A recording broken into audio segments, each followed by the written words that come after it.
Friends, at this time we are going to begin the funeral services for Howard Norman Reisman. If you have a cell phone or a pager, I would ask and invite you to turn it off or place it in the silent mode. And officiating today's services will be Cantor Lori Akers from Congregation Or Shalom.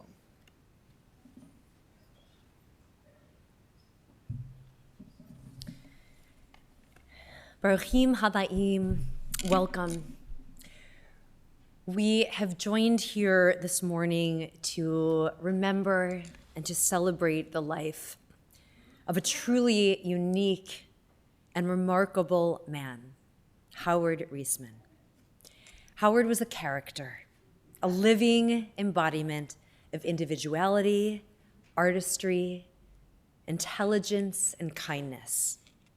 His presence in our lives was a source of inspiration and great joy, and we are here to pay tribute to his life's extraordinary journey. Howard's life was an eclectic tapestry woven together by his insatiable curiosity and boundless passion for the arts and for music, a man after my own heart, as a cantor. He was a man of many artistic passions with an intellect that knew no bounds. As he spent so much of his life bringing people together with great joy, today we join together to honor his memory and to give comfort to his family and to all of those who are mourning his loss. As we remember Howard, we experience the values that grew from his underlying kindness and quirkiness, as he has now buried himself deep within our hearts. So we're going to begin our service with the recitation of psalms and prayers, thus linking Howard's life with the tradition of the people of Israel and the eternity of God. So we'll join together. You'll find on the first page of our pamphlet, we'll read together these words of the 23rd Psalm. The Lord is my shepherd, I shall not want. He maketh me to lie down in green pastures. He leadeth me beside the still waters. God restoreth my soul. He leadeth me in the paths of righteousness for his name's sake. Yea, though I walk through the valley of the shadow of death, I will fear no evil, for thou art with me. Thy rod and thy staff, they comfort me. Thou preparest a table before me in the presence of mine enemies. Thou anointest my head with oil, my cup runneth over. Surely goodness and mercy shall follow me all the days of my life, and I will dwell in the house of the Lord forever. And because Howard was such a lover of music, I am going to share a beautiful setting of the 23rd Psalm as well. Adonai roi lo exar, binot asher bitzeni, al mei menuchot yenachaleni, yenachaleni. Nafshi shovev, Yanchini v'magle tzedek, Lima'an shemo, Gam ki elech b'geit salmavet. Lo irara,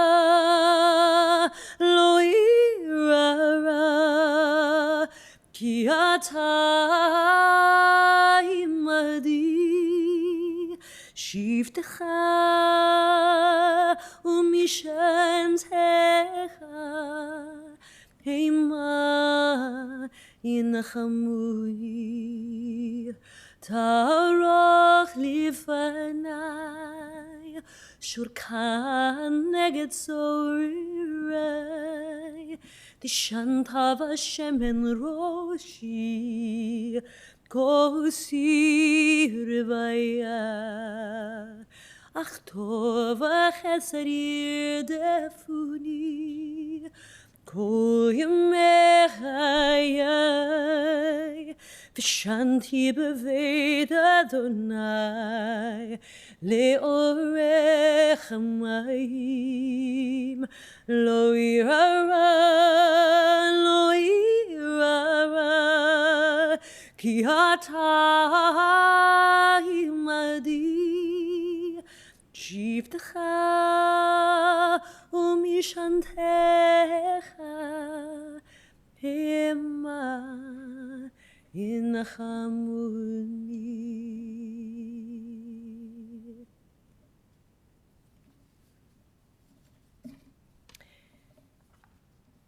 Howard touched the lives of countless people. And today I am going to call upon just a few of the people whose hearts he touched. So first, I'll call upon his old and dear friend, Mark Sandberg, to share some words. Thanks, Mark.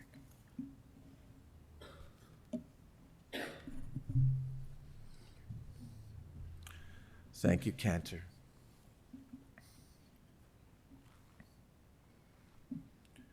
Howard did not pass away.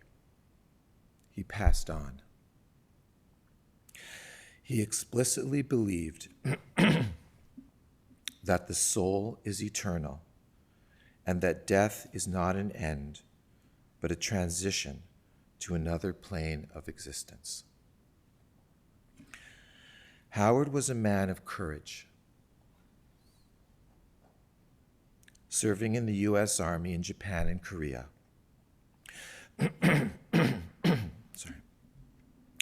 Initially, he got a deferment, but was eventually drafted in 1951.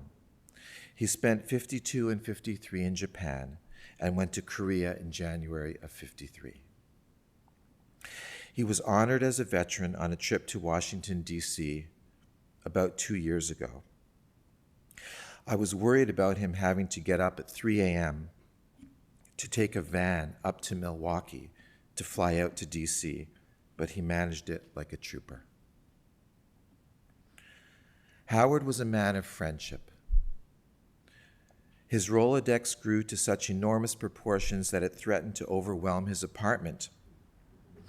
But maybe Rolodex isn't the right term.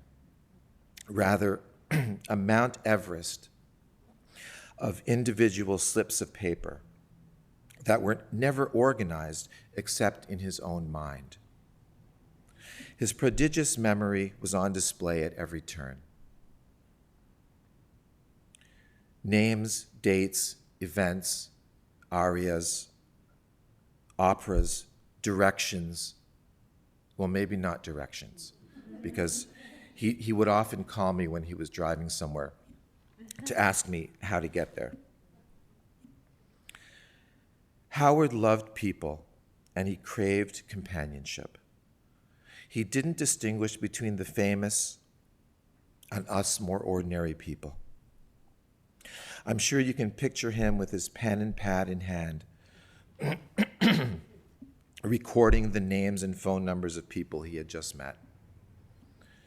But truth be told, he wrote down more than just phone numbers. He kept notes about people, where they were from, where they studied, and what interested them. And that is what interested him. Howard was a man of learning. He was a philosopher in the literal sense of the term, a lover of wisdom. His addiction to books was not something that needed to be cured. He was drawn by the allure of words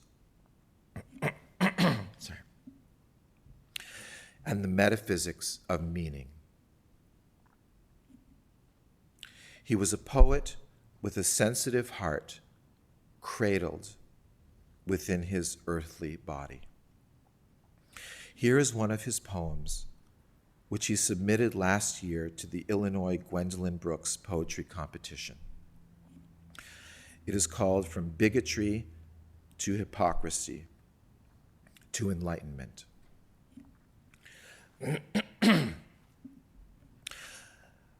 I did not see God because he was black.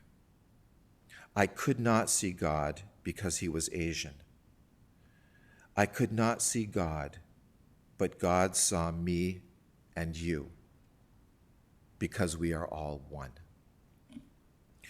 I thought I could see God because I was white. God said, I see you because I am you. I thought I could see God because I was in church. I thought I could see God because I was in synagogue. I thought I could see God because I was in mosque. I thought I could see God because I was in temple. I thought I could see God because I was Buddhist. I thought I could see God because I was Muslim. I thought I could see God because I was Catholic. I thought I could see God because I was Christian. I thought I could see God because I was a Jew. I thought I could see God because I was Hindu. I did not see God on the plains of this land when I massacred the native indigenous tribes. I thought I was fulfilling God's call to action in the Crusaders' March of Death, in the rampage to the Holy Land in Jerusalem to uproot the infidels. I thought I was heeding the word of God to purify the Spanish lands during the Inquisition of the Jews and Muslims' threat to the sanctity of the church. Because I could not see God among them, I aided and abetted the many race riots. Because I could not see God and thus rejected God and its love, I attempted to annihilate the people of the book. I thought I was doing God's work in affirming one civilization over another. Then I learned to see God in all. I would not truly see until I was looking with blind eyes. The challenge of God is to see God within all of us. I thought God was beyond earthly life until I learned that all existence beyond time and space was the reality. Then God, or mind world, dreams, and we assume many different forms in those dreams. We are all living in a world of assumed identity and preordained destiny. Now I see God in everything and everyone. This is a poem that charts our evolution as a people, both individually and collectively, a conception and confession worthy of a visionary like Howard, whose life straddled the 20th and 21st centuries. Howard was a man of music. His earliest memories are of opera on the radio in the home of his father Abraham and mother Rose,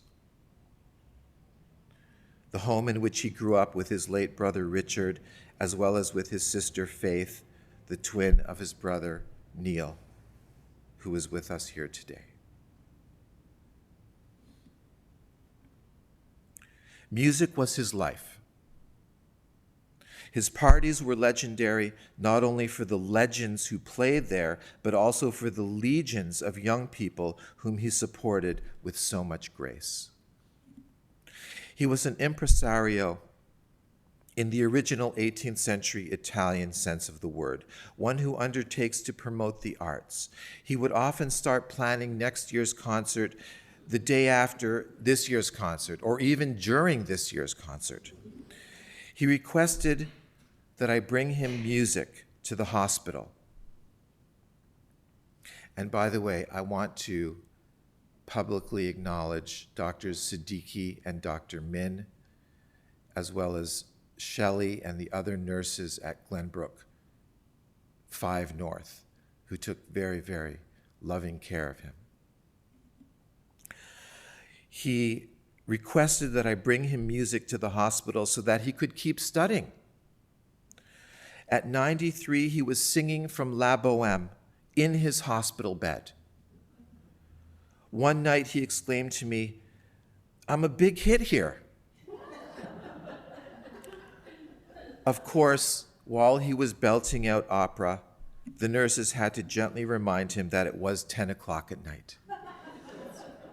How uniquely Howard. Many of us think of Howard as a music lover who brought people together to experience the emotional power of sound in a community of culture. But I think it's more accurate to think of Howard as an artist. He started on piano as a kid and transitioned to violin and viola in Marshall High School. He later played viola in the Roosevelt, DePaul, and Grant Park orchestras, at DePaul under Leon Stein and at Roosevelt under George Tenegow. While in Japan, he studied calligraphy and sumi painting. He won an award for his calligraphy, and his work was shown in the Tokyo Museum. His singing was heartfelt, and his rendition of Old Man River at his last concert, I know some of you were there, in May, was very moving. His painting is as bright and impressionistic as his personality. Howard was a man of spirituality, and Janet was the love of his life. I've no doubt they will be throwing musical parties for eternity together. We love you, Howard.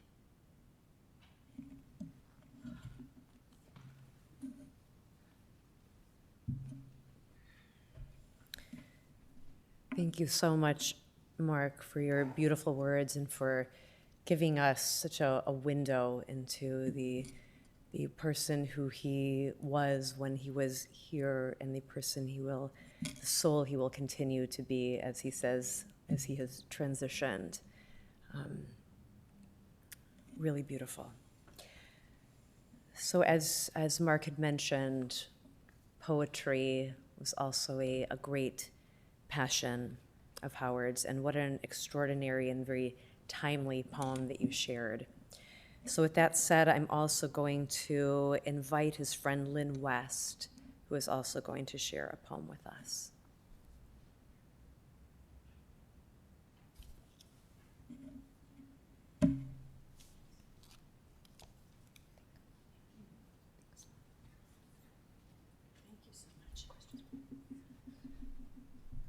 Well, Howard, we're going to miss Howard, that's for sure. He embraced us all in every possible way, non-judgmental. He's a poet, and it came to many of the poetry events that we have in the Chicagoland area, and I was just pleased to see him there and supporting everything and sharing. So I just have a simple poem that I would like to share. Legend of love. I scream in flowers and shed petal tears, a butterfly in the garden of your life. Years blessed with your sweet song, we lay you now to rest. As footsteps cross our path, true friendship always lasts. Your best you gave to all hearing a higher call. Vibrato rings true as you tickled your bow and tugged strings that never broke. We bow to you, dear Howard, and know that your love and nurturing heart curates a concert of ethereal angels, as we mere mortals only hear hints of glories beyond our understanding. It's for Howard.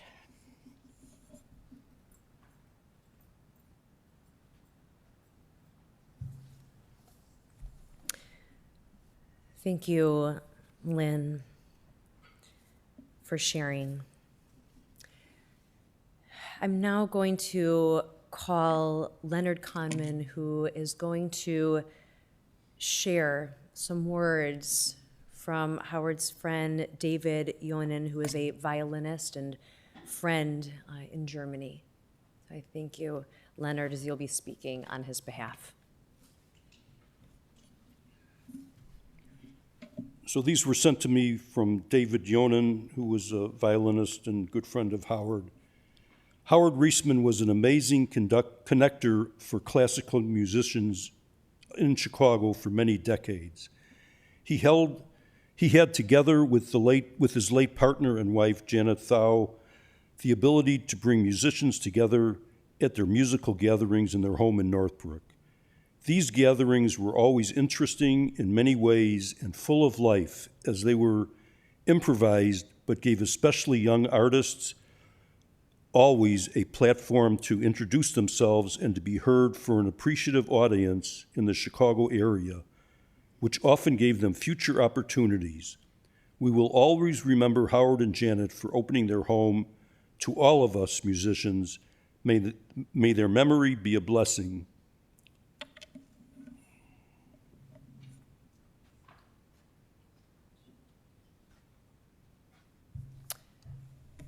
Thank you, Leonard, for sharing those words on David's behalf. I'm now going to call upon another close friend of Howard's, Susan Merdinger.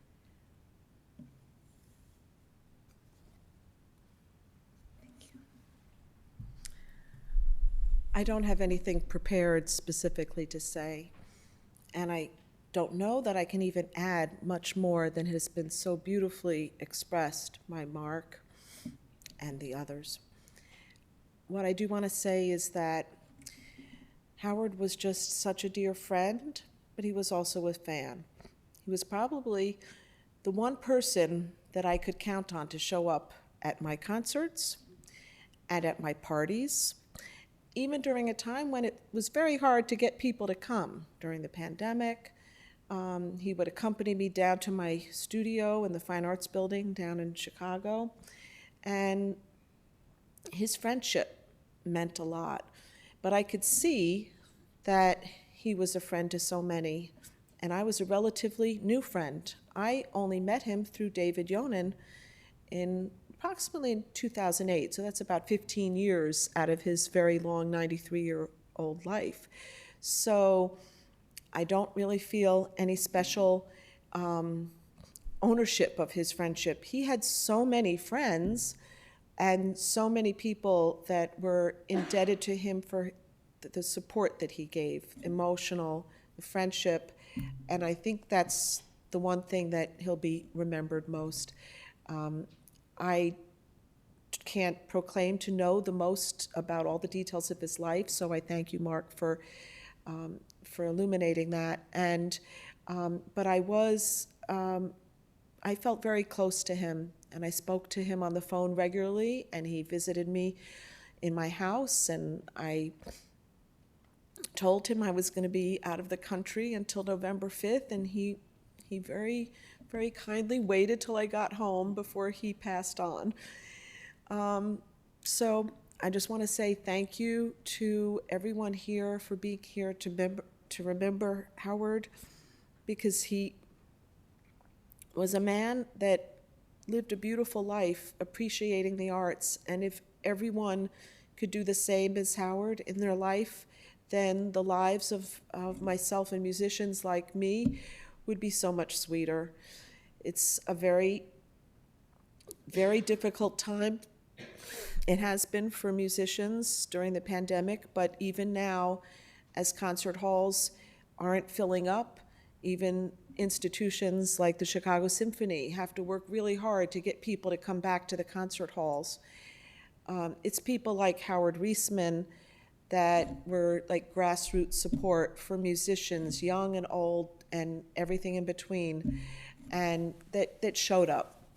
And I think that's what we all have to do, is to show up to ensure that the beauty of music and the arts continues. It's the only way that we'll be able to endure all of the ugly, horrific things that are happening in our world and will likely continue to happen.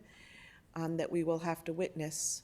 As long as we have music, as long as we have art, as long as we have poetry and beauty in this world, we can survive it. And Howard knew that more than anybody. And that's why he supported all of us musicians. And that's why he was a great friend. It's a very strong person that can bring professional musicians to come perform for free into a small home, crowded, and yet people would flock to his parties, with his and Janet's parties. So that's, I think, a testament to the kind of the personality that he was, and that so many people loved him for who he was, for just the love that he showed them. So thank you, Howard, for your love. And I'm gonna miss you at my concerts and in my home. Thank you, everyone.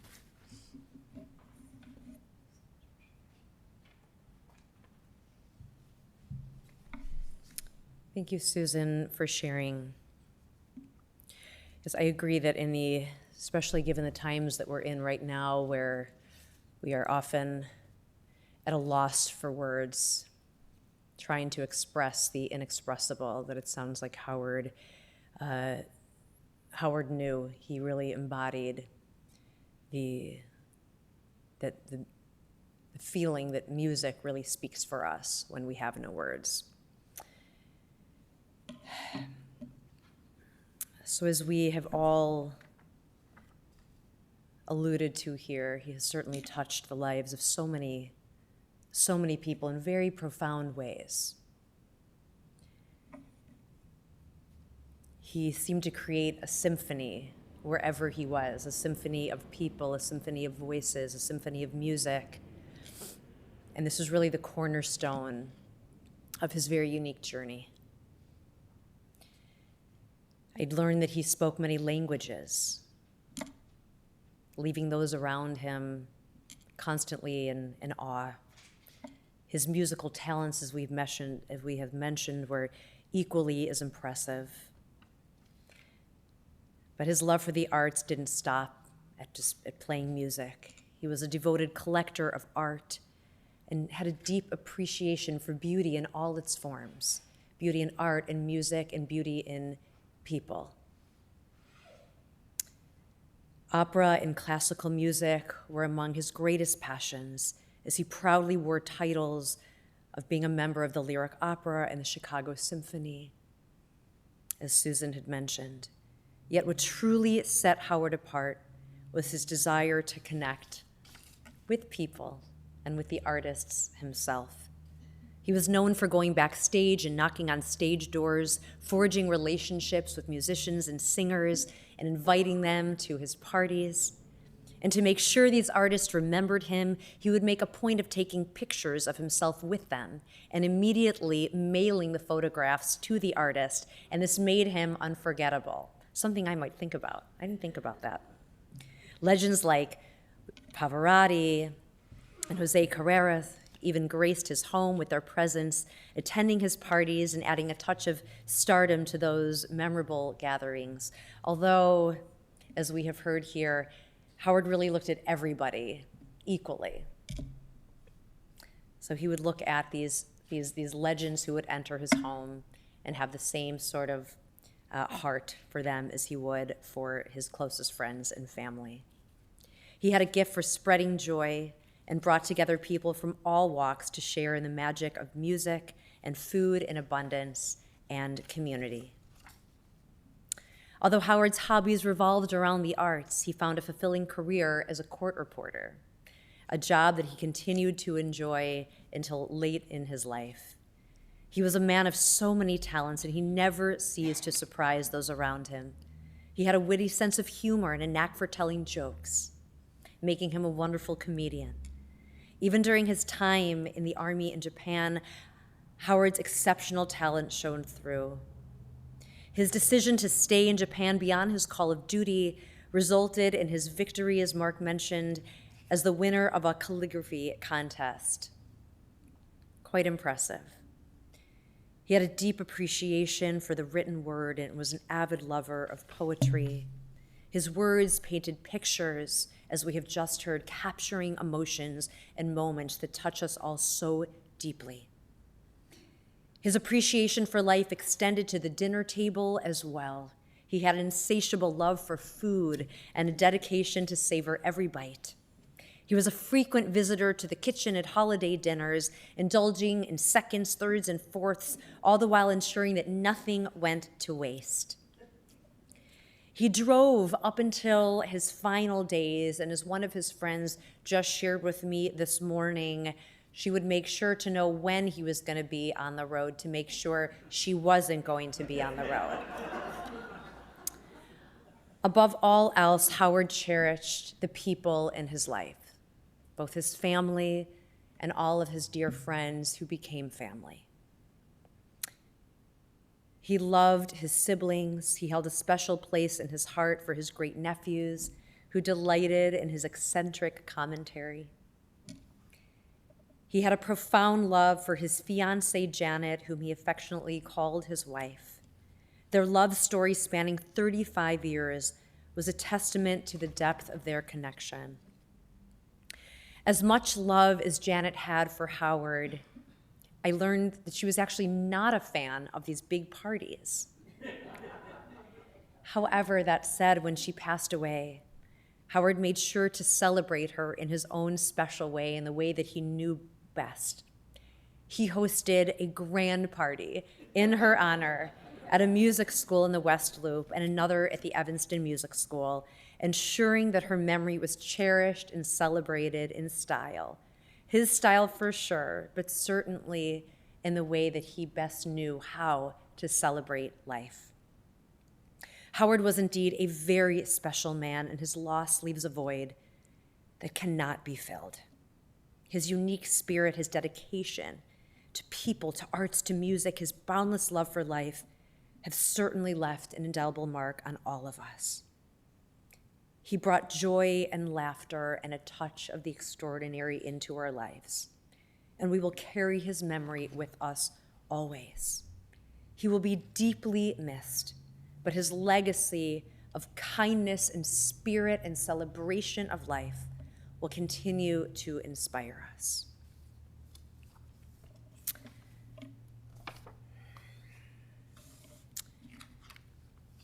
Now I'm going to ask everybody to turn to the first page in our pamphlet.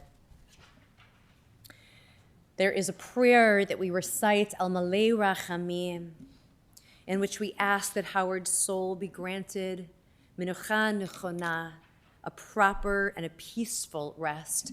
So if you are able to do so, I'll ask that you rise, and we'll rise together for this prayer. If you're unable to rise, we'll certainly rise together in spirit. I'm going to chant this in Hebrew. However, you can follow along with these words, with the meaning of the translation of these words at the bottom of the page.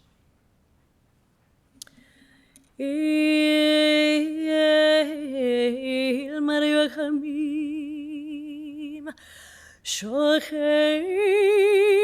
shochein b'amromim, hamseim nechana, tachat kanfei hashchina, b'ma'alot krushim utorim, Kizohar harakia mazhirim et nishmat harismen shechalak le'olamo bar harachamim Yastirechu b'seiter kinafav le'olamim Bitzurur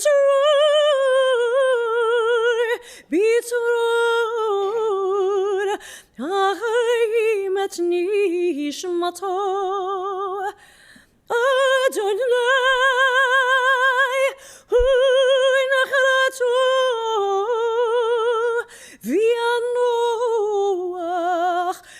Bishalom,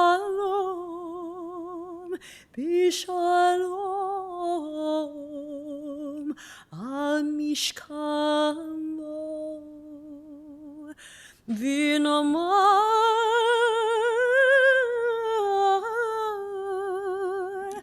Amen.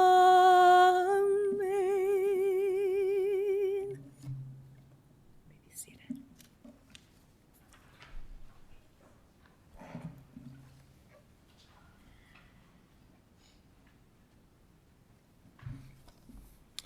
Friends, this concludes the services here at the chapel. The interment and burial service will continue at Memorial Park Cemetery here in Skokie. For those of you traveling with us to the cemetery and the funeral procession, please do keep the following safety precautions in mind. Please make sure that your bright headlights and your four-way hazard flashers are on. Please be sure to obtain an orange funeral safety sticker for your windshield, and we will be providing several of the cars in the procession with a magnetic orange flag to be placed on top of your car. Please travel as close as safety permits to the car in front of you to avoid any gaps in our procession. And for your own safety and security, I would suggest not speaking or texting while driving to the cemetery and the funeral procession. Following the interment, the family will be returning here to the Skokie Chapel, just into the chapel on the other side of the lobby for Shiva, and they'll be together as they return from the cemetery until 4 o'clock this afternoon. And the family has also requested any memorial contributions, either to Congregation or Shalom, or to the musical charity of your choice. That information is available in the service folder, and for those of you joining us online, that information is also available on our website. At this time, I would ask everyone to please rise and stand in place. And for those of you who've been asked by the family to serve as pallbearers, to please come forward to my right to assist as we escort the casket, the family, and the cantor from the chapel.